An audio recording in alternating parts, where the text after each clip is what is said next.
उन्होंने नौकरी के झांसे में ला के, कुछ मैं भी लालची थी क्योंकि मैं बेरोजगार थी, मेरे पास नौकरी का कोई जरिया नहीं था, और मैंने इनके झांसे में आकर 1.5 लाख रुपया जो है बर्बाद किया है। मैंने कहा मैंने आज कल वर्दी पहन लेनी है, फिर मेरी तनख्वाह एकदम लग जाएगी, मैं आपको वापस कर दूंगी। लोग अब मेरा दरवाज़ा खड़का रहे हैं और मुझे बेइज्जत कर रहे हैं और जलील कर रहे हैं। इन दोनों ने मुझे अपने झांसे में ला के कुछ मसलन नौकरी का झांसा दे के मुझसे ना सिर्फ पैसे हड़प किए बल्कि मेरा मुस्तकबिल भी ख़राब किया। अस्सलाम वालेकुम नाज़रीन, मैं हूं आपके साथ का मेज़बान नईम भट्टी और आप देख रहे हैं PSBKG डिजिटल।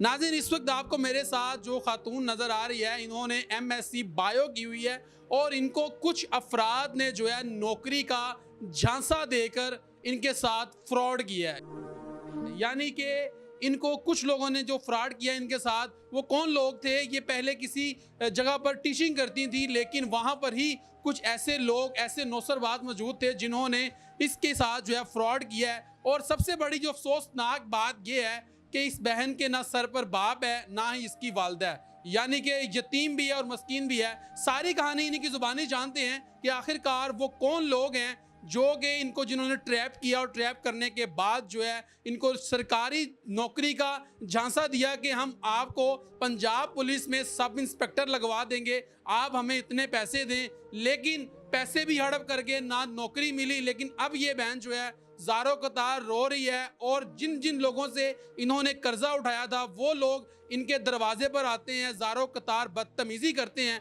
लेकिन अफसोस वाली बात यह है कि ना तो पुलिस वाले जो है इसके ऊपर कोई एक्शन ले रहे हैं, ना ही इनकी कोई दाद रसी की जा रही है। तो सारी कहानी इनकी ज़ुबानी जानते हैं कि आखिरकार ये कैसे उन लोगों के झांसे में आई और इनके साथ जो है तकरीबन 1.5 से 2 लाख रुपए का फ्रॉड हुआ है। कैसे हुआ, सारी कहानी इनकी ज़ुबानी जानते हैं। अस्सलाम वालेकुम जी वालेकुम सलाम। क्या नाम है आपका? मेरा नाम मरियम जावेद। अच्छा मरियम, आप ये बताएं ये कैसे आपके साथ फ्रॉड हुआ है, क्या कहानी है, सारी कहानी बताएं।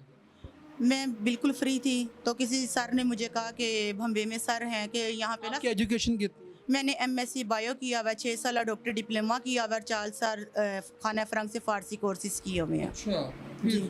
फिर इन्होंने मुझे कहा फ्री हैं तो हमारे स्कूल टीचिंग कर लें। स्कूल का नाम क्या था? स्कूल का नाम दी यूनिक स्कूल है, भंबे में है। ठीक है, अच्छा। तो मुझे उन्होंने कहा हमारे स्कूल टीचिंग कर लें। जब मैंने उनके स्कूल टीचिंग की 15 से 20 दिन मैंने पढ़ाया, तब वहाँ उन्होंने मेरी मुलाकात एहसन सदीकी से कराई जो उनके पार्टनरशिप थे अकेडमी में भी और स्कूल में भी। अच्छा, तो फिर उन्होंने मुझे कहा कि ये जगह आपके लिए सूटेबल नहीं है टीचिंग की, क्योंकि आपकी तालीम ज़्यादा है। मेरे पास SP का लड़का है जिसके मैं पेपर चेक कर रहा हूँ, आपको मैं सब इंस्पेक्टर भर्ती करवा दूँगा। सब इंस्पेक्टर पंजाब पुलिस में भर्ती करवा दूँ? जी जी, पंजाब पुलिस में सब इंस्पेक्टर भर्ती करवा दूँगा। अच्छा, फिर उन्होंने मुझे कहा कि 10 लाख रुपया मांग रहे हैं, 1.5 लाख रुपया आपने मुझे एडवांस बयाना देना है और बाकी पैसे आपने बाद में देने हैं मुझे। ठीक है, फिर क्या हुआ? फिर मैंने क्या किया कि 3 किश्तों पे 50-50 हज़ार की रकम दी। कुछ मैंने खुवत वालों से लिए, कुछ मैंने उधार लिए, और कुछ मैंने क्या कहते हैं घर का सामान, जेवर, कांटे, अंगूठी, इस तरह करके। यानी कि मतलब आपने कर्जा लिया, लोन लिया लोगों से पैसे इकट्ठे करके, और आपने 1.5 लाख रुपए की रकम जो है उनको ये दे दी? जी, मैंने 3 किश्तों में 50-50 हज़ार करके दिया। अच्छा, ठीक है। उन्होंने पहले आपसे कहा कि आप 1.5 लाख दें, बाकी पेमेंट जो है वो आपको बाद में आप देनी पड़ेंगी, कैसे? उन्होंने कहा कि 10 लाख की डील है, ठीक है। तो 1.5 लाख रुपया आप हमें नगद दे दें, असल डॉक्यूमेंट्स वगैरह दे दें, जिसमें मेरा असल दस्तावेज शनाख्ती कार्ड था, FSc की सनत, मैट्रिक की सनत, BSc की सनत, MSc की सनत और डॉक्टरी डिप्लोमे और पर्शियन कोर्सेज, और मुझे कुछ शीटें मिली हुई थी बेस्ट कारकर्दगी की। अच्छा। वो भी सब उन्होंने ले ली। आपने उनको दे दी? जी, मैंने उनको दे दी। फिर उसके बाद वो बंदा मुझसे एहसन सदीकी और सरफियाज टाल मटोल करने लगे। कभी पिंडी में वो चाइना कंपनी में है, कभी किधर है, कभी किधर है। मेरे बरहा फ़ोन करने पर भी उन्होंने ना फ़ोन कॉल भी मेरी कोई रिसीव नहीं की। और फिर बाद में मैंने उन्हें कहा कि मैं आपके ख़िलाफ़ पुलिस वालों को बताऊंगी। अच्छा, ये पुलिस में आपको इन्होंने सब इंस्पेक्टर लगवाना था, और आपसे इन्होंने 10 लाख रुपए की डिमांड की, 1.5 लाख रुपए आपने इनको दे दिया। तो अब तक क्या आपको वो लेटर शेटर मिल गए हैं, हो गई हैं भर्ती अब? नहीं, मुझे उन्होंने भर्ती कराया नहीं। इन्होंने झांसे से, नौकरी के झांसे में ला के, कुछ मैं भी लालची थी क्योंकि मैं बेरोज़गार थी, मेरे पास नौकरी का कोई ज़रिया नहीं था, और मैंने इनके झांसे में आकर 1.5 लाख रुपया जो है बर्बाद किया है। पैसे आपने जिनसे लिए हैं वो तो आपके पास आते होंगे? जी, पैसे मैंने जिनसे लिए 50,000 एक आदमी से लिया, वो कपड़े का कारोबार करता था। तो उसको मैंने कहा मैंने आजकल वर्दी पहन लेनी है, फिर मेरी तनख्वाह एकदम लग जाएगी, मैं आपको वापस कर दूँगी। लोग अब मेरा दरवाज़ा खड़का रहे हैं और मुझे बेइज़्ज़त कर रहे हैं और ज़लील कर रहे हैं। नहीं तो आप उनको आपने कहा नहीं कि भाई मेरे मुझे पैसे वापस दो, अगर आपने जॉब पे नहीं लगवाया, झांसा आपको दिया उन्होंने और आपने उनको कहा नहीं मुझे मेरे पैसे वापस दो, मैं तो यतीम हूँ, मस्कीन हूँ, ना मेरे बाप मेरे सर पे है ना मेरी माँ है मेरे सर पे। ना तो वो मेरे पैसे वापस दे रहे हैं और ना असल दस्तावेज़ वापस दे रहे हैं। इस बात का सरफयाज और एहसन सदीकी दोनों की मिली भगत है। इन्होंने वो मेरा 1.5 लाख रुपया खा लिया है और ना वो मुझे अब पैसे वापस दे रहे हैं। 150 रुपये की भी अब मुझे उनसे कोई उम्मीद नहीं है। मैं डॉक्यूमेंट्स भी आपके रख लिए उन्होंने? जी, मेरे असल डॉक्यूमेंट्स भी, मेरा असल कैरियर, मुस्तकबिल। तो आपने असल क्यों दे दी उनको? उन्होंने मुझे कहा कि वो एसपी के बेटे को हम असल दस्तावेज़ चेक करवाएंगे, ठीक है।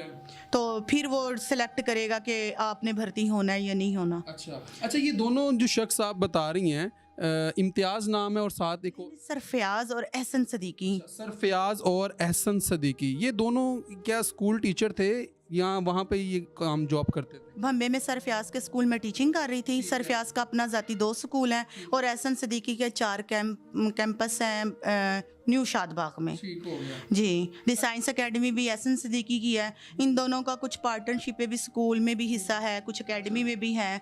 तो इन दोनों ने मुझे अपने झांसे में ला के कुछ मसलन नौकरी का झांसा दे के तो मुझसे ना सिर्फ पैसे हड़प किए बल्कि मेरा मुस्तकबिल भी ख़राब किया। मैं दर बदर की ठोकरें खाने पे मजबूर हो गई हूँ और जिन लोगों से मैंने लिए हैं वो अब क्या कहते हैं मेरा दरवाज़ा खड़काते हैं और मुझे जलील करते हैं। अच्छा मुझे ये बताएं कि आपने पुलिस में कंप्लेन वगैरह की है? जी जी, मैंने पुलिस में एप्लीकेशन लिखवाई है। तो क्या कहते हैं उन्होंने 2 दिन बाद इनको बुलाया है। पहले एएसआई किसी और के पास थी, 2 दिन बाद किसी और एएसआई को ट्रांसफ़र कर दिया। एसएचओ ने कहा जी हम आपके लिए कुछ भी नहीं कर सकते। और जो 2 डॉक्यूमेंट्स वो लेकर आए हैं वो भी 2 दस्तावेज़ एसएचओ के पास मेरे पड़े हुए हैं। हालांकि एसएचओ को तो हक ही नहीं है कि वो मेरे असल दस्तावेज़ रखे। तो मैंने कहा मुझे बाकी दस्तावेज़ और पैसे पूरे करके दें। वो अभी तक मुझे दोबारा उन्होंने बुलाया। एसएचओ क्या कह रहा है कि आपको इंसाफ मिलेगा या आपके साथ कोई कोऑपरेट करेगा? क्या एसएचओ ने कहा? आपने उसे कहा नहीं कि इन्होंने मुझे सरकारी नौकरी का झांसा दिया है, कहा जी सरकारी जॉब लगवाएंगे आपको, पंजाब पुलिस में आपको सब इंस्पेक्टर लगवाएंगे और उस बिना पे इन्होंने मुझसे पैसे लिए हैं लेकिन ना जॉब मिली है, मेरे पैसे भी हड़प कर गए हैं? एसएचओ साहब ने कहा है कि जी आपके पास कोई सबूत नहीं है क्योंकि मेरे पास मैंने इनको ट्रांसलेशन नहीं करवाई, इजी पैसा नहीं करवाया, बैंक अकाउंट से नहीं करवाई, मैंने बाई हैंड दी हैं और बाई हैंड में हम घर वाले गंवाएं। ठीक है, घर वाले गंवाएं? जी, घर वाले गंवाएं। और इन्होंने कहा सबसे ज़्यादा गारंटी इंसान की ज़ुबान होती है। मैंने लिखत पढ़त नहीं करवाई। अच्छा, यानी कि आपने यकीन करके उनको दे दी? जी, मैंने यकीन करके दिया। 1.5 लाख रुपए की मसलन डील 10 लाख की डील थी। 1.5 लाख रुपया मैंने दिया है। इन्होंने कहा जब वर्दी पहन लेंगी, लेटर आ जाएगा, थाने में ड्यूटी करेंगे, तब मैं मसलन आपसे बकाया जात लूँगा। अच्छा, लास्ट में आप क्या कहना चाहती हैं वज़ीर आला पंजाब मरियम नवाज़ से और उन लोगों को क्या मैसेज देना चाहती हैं जो कि ऐसे लोगों के झांसे में आती हैं और पैसे भी गवा बैठती हैं, अपना पूरा कैरियर ख़राब कर बैठती हैं? क्या मैसेज उनको देंगी? मैं तो उनको यही मैसेज देना चाहूँगी कि मेरे से नसीहत करें क्योंकि मेरे डॉक्यूमेंट्स भी चले गए। जो मेरी 22-23 साल की मेहनत थी, मेरी वालदा ने लोगों के बर्तन धो के मुझे पढ़ाया। हौसला करें, अल्लाह पाक आपको सब्र दे, इंशाल्लाह मामला ठीक हो जाएंगे। वज़ीर आला पंजाब मरियम नवाज़ से क्या कहें? मैं तो उनसे यही कहना चाहूँगी कि इन लुटेरों के ख़िलाफ़ सख्त से सख्त कार्रवाई की जाए ताकि ये किसी और लड़की को अपने झांसे में ना फंसाएं। चलो मैं 1.5 लाख की मफरूज़ भी हुई, फिर अब मैंने डिग्रियां बनवानी हैं, उस पर भी पता नहीं कितना पैसा लगना है और मेरा असल शिनाख्ती कार्ड भी उनके पास है, वो भी मैंने बनवाना है। और घर से और लोगों की बिस्ती अलहदा है और घर वाले भी फिर मुझे घर में नहीं रख रहे क्योंकि मैंने एक हिसाब से 1 हफ़्ते के अंदर अंदर 1.5 लाख का नुकसान किया। तो ये हालात हैं जी। अब देख लें, पछता रही है और ज़ारों कतार रो रही है। और इनका कहना है कि ये किसी जगह पर पहले जो है एक जॉब करती थी, टीचिंग की जॉब करती थी। अफसोस वाली बात ये है कि थाना शाद बाग की पुलिस जो है वो इनको इंसाफ फराहम करने में बिल्कुल नाकाम नज़र आ रही है। यानी कि उन लोगों पे FIR देने की बजाय उल्टा इन पे प्रेशर डाला जा रहा है कि आप झूठ बोल रहे हैं, आपके पास कोई सबूत नहीं है। लेकिन SHO साहब को चाहिए था कि इनको बुलवाते, इनकी दाद रसी करते, क्योंकि इनके सर पर तो पहले ही माँ का साया नहीं है, बाप का साया नहीं है। लेकिन जिनसे इन्होंने पैसे लिए वो भी आके इनको काफ़ी ज़्यादा परेशान करते हैं। लेकिन इनका मुतालबा ये है कि वज़ीर-ए-आला पंजाब मरियम नवाज़ से और आला अफसरान से कि इस चीज़ का नोटिस लें और इनको इंसाफ फराहम करें, ताकि मज़ीद ऐसे लोग जो हैं, जो कि ऐसे नौसरबाजों के झांसे में आ जाते हैं, वो भी बच सकें। बहुत शुक्रिया।